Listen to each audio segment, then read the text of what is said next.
that controversy? You know, what a big surprise that a few leakers get fired and suddenly a bunch of hit pieces come out from the same media that peddled the Russia hoax. Won't get back their Pulitzers. They got Pulitzers for a bunch of lies. Pulitzers for a bunch of lies and on hoaxes, time and time and time again. And as they peddle those lies, no one ever calls them on it. See, this is what the media does. They take anonymous sources from disgruntled former employees, and then they try to slash and burn people and ruin their reputations. Not going to work with me, because we're changing the Defense Department, putting the Pentagon back in the hands of warfighters, and anonymous smears from disgruntled former employees on old news doesn't matter. So I'm happy to be here at the Easter egg roll with my dad and my kids, because, you know, this is what we're doing it for. These kids right here.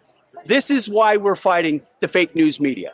This is why we're fighting slash and burn Democrats. This is why we're fighting hoaxsters. Hoaxsters. This group, no, this group right here, full of hoaxsters that peddle anonymous sources from leakers with axes to grind, and then you put it all together as if it's some news story. And when we know exactly what it is. So I'm really proud of what we're doing for the president, fighting hard across the board, and I'm going to go roll some Easter eggs with my kids. Thank you very much. Have you spoken to the president? Have spoken to the president, and we are going to continue fighting on the same page all the way. This is my video update on this Tuesday midday, April the 22nd, coming to you from Limassol, Cyprus. Let's talk about some news. And let's start things off with a China-US tariff war update. And Politico, USAID Politico, is reporting that US President Trump wants to speak with Xi Jinping directly, and he is not allowing any other type of diplomacy to take place between the United States and China, not even back channel diplomacy or talks to take place. Trump is basically saying, according to Politico, that he is going to be the one to directly engage with Xi Jinping and with China and no one else. Politico's article is Trump and Xi are locked in a standoff over direct trade negotiations. The president's refusal to allow informal diplomatic outreach to bridge the gap between the White House and Beijing is slowing progress toward a possible deal.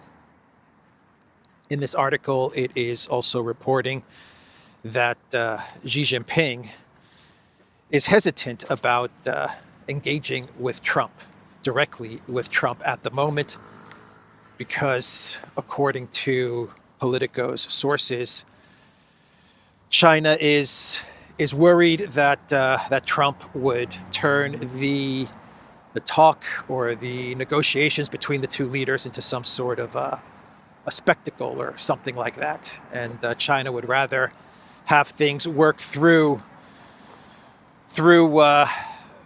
lower level officials, through experts, lower level officials, and then work their way up to some sort of bilateral talk between the United States and China.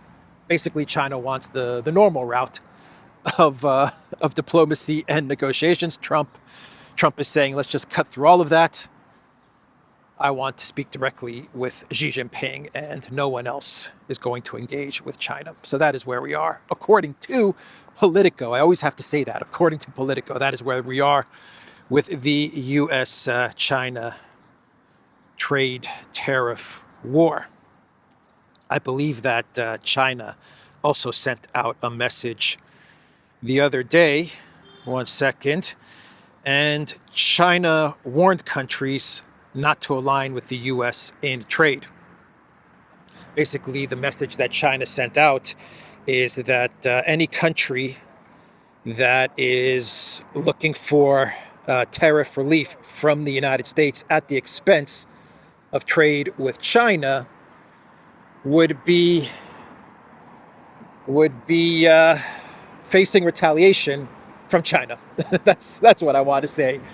Yeah, because Scott Bessent said about a week ago that the goal, as the United States negotiates with 70 plus countries a new trade or tariff deal, the objective is to tell those countries that there will be some sort of tariff reduction or possibly even complete tariff relief if those countries cut off any type of trade with China. So now we get China's response, which is saying, don't cut off trade with us. If you cut off trade with us, then we will retaliate against you. So this thing is getting wild, man. Absolutely getting wild. So that's the update there on the tariff war. And the next story is a quick one. Yesterday, Putin signed the strategic partnership agreement with Iran. Putin signs law ratifying Russia-Iran strategic partnership deal. 20-year comprehensive strategic partnership agreement signed in January in Moscow, deal ratified by both houses of Russian parliament earlier this month. And now Putin has signed this thing. So it is done. Russia is now in a strategic partnership with Iran. And we're talking about military stuff as well. So that's a done deal.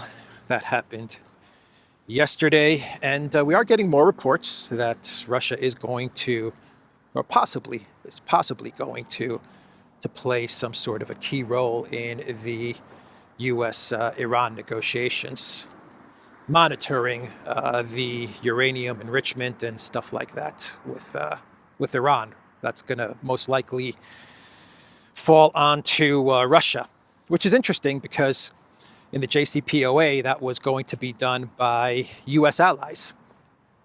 And now it looks like it's going to shift to become Russia's responsibility, which is significant. It's moving away from the West and on to BRICS. And Iran is now a member of BRICS, as of course is Russia. So the Hegseth Signal Chat Group number 2, the second Signal Chat Group from U.S. Defense Secretary Pete Hegseth. Once again, we are getting pressure on the Trump administration to remove Hegseth. I believe NPR actually posted an article calling on the White House to remove Hegseth. And the Trump administration is saying that they will not do such a thing.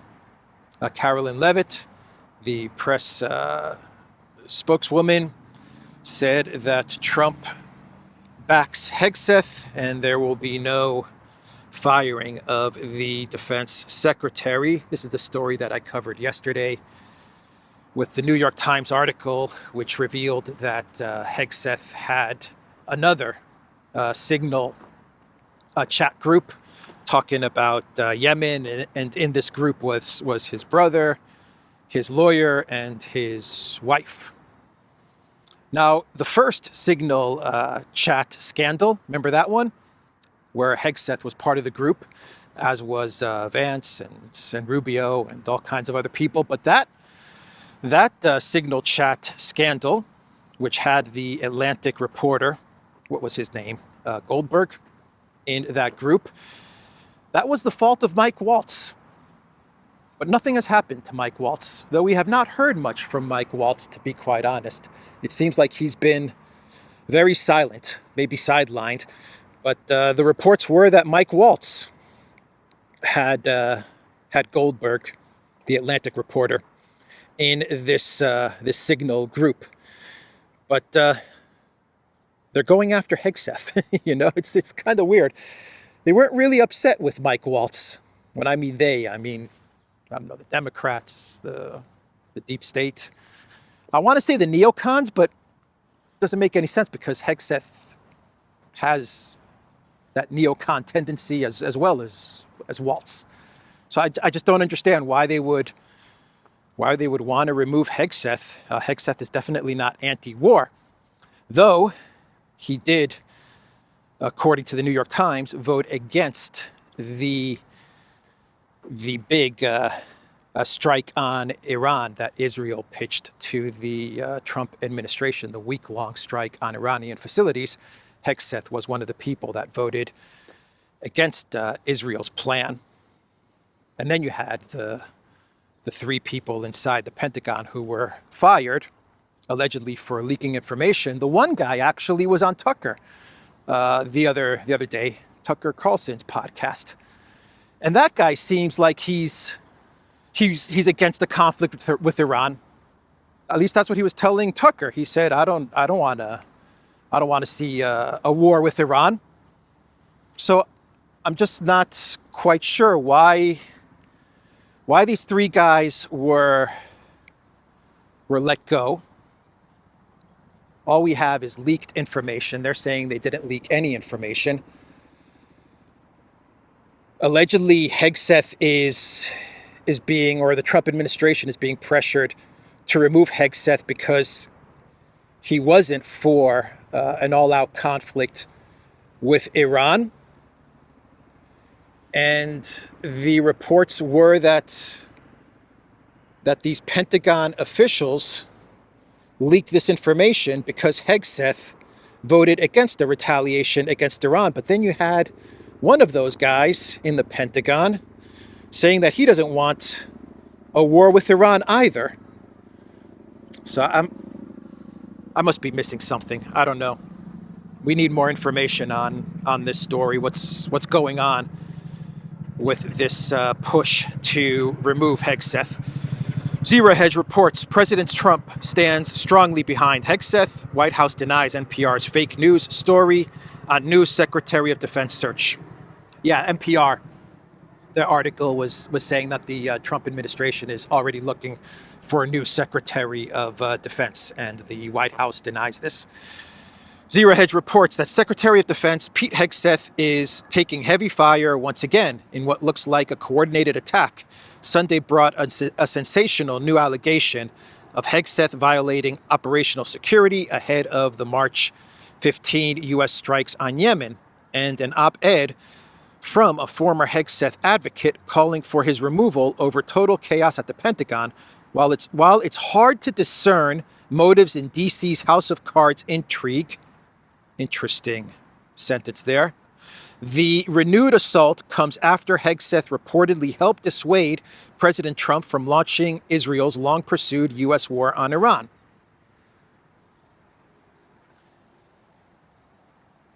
The narrative was that Hegseth did not want the war with Iran, or he voted against the war with Iran, according to the New York Times. And the three people that were dismissed were upset with Hegseth's decision. But then we had the guy appear on Tucker. I believe his name is Caldwell, I believe. I forgot the guy's name. Dan Caldwell. Anyway, he appeared on Tucker's podcast, and he was saying that he doesn't want a war with Iran, but he was still removed from the Pentagon. And he said that it's that the neocons have pretty much messed everything up. Something's going on here, and I think Zero Hedge sums it up well by saying it's hard to discern motives in DC's House of Cards intrigue. Yeah, it is. It is hard to figure out what's going on with this story.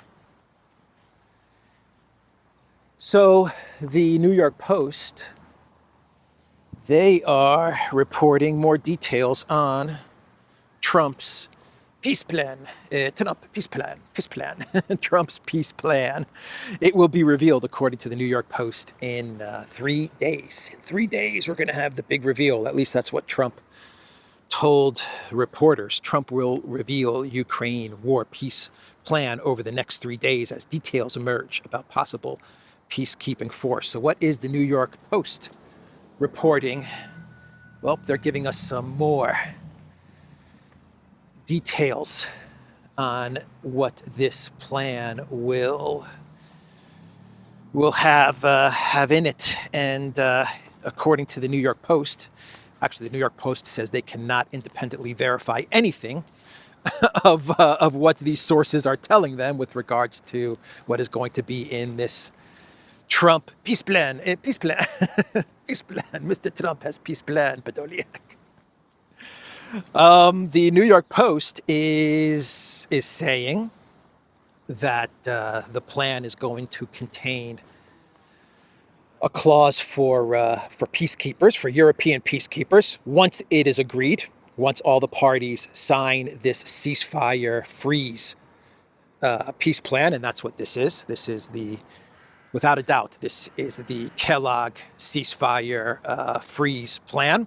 Once it is signed by all parties, then European troops will be allowed to enter Ukraine. That means UK and France.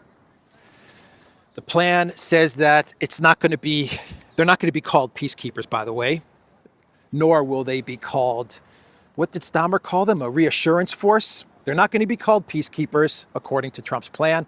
They're not going to be called a reassurance force. What they are going to be called is a resilience force. So we've gone from peacekeepers to reassurance force, and under Trump's plan, the Europeans in Ukraine will be called a resiliency force. Yeah, Russia's not going to go for that one. They are not going to go for that one. But this is the plan, according to the New York Post. This is what they're saying. Of course, they cannot independently verify any of this, but let's continue. The New York Post is also saying there's going to be a separate force in Ukraine keeping the peace. And this force is going to consist of Russian military, Ukraine military, and a non-NATO military, though they do not name what country this will be. So we're going to have two groups of militaries in Ukraine. We're going to have the European Resiliency Force, and then we're going to have this Ukraine, Russia, non-NATO third-party force in Ukraine. The U.S. is going to provide economic support. No boots on the ground, no U.S. boots on the ground, but they will provide money. That's what it's all about for the Zelensky regime, right? So the U.S. is going to do that.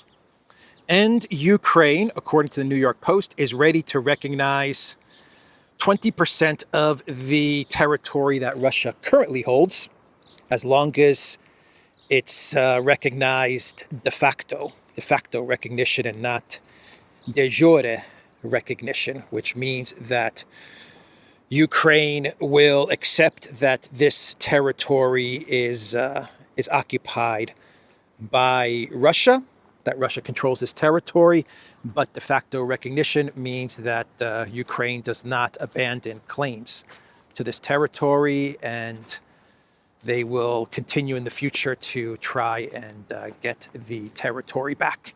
De jure would mean that they accept it and they're not going to make any more efforts to get the territory back, and that would be it. It would be game over. But nope.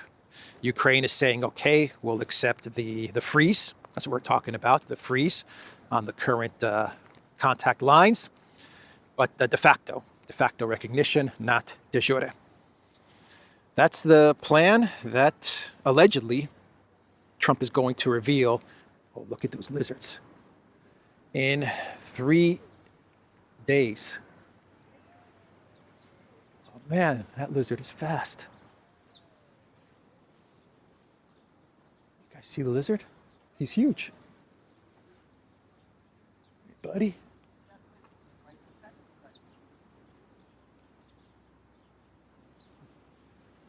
Wow. So cool. All right. So the Moscow Times, which is located somewhere in, I believe in the Netherlands or Austria or Finland, I don't know, Italy. Anyway, the Moscow Times, they are reporting from their sources, the Moscow Times sources, they are reporting that the Kremlin, in order to get the U.S. on side as they were negotiating with the Trump administration, they offered Trump a skyscraper in Moscow. Russian officials discussed the possibility of reviving plans for a Trump Tower in Moscow to entice U.S. President Donald Trump to reset relations, the Moscow Times reported on April 21st. Yeah. We will give you a Trump Tower. Another lizard. Oh, they're everywhere.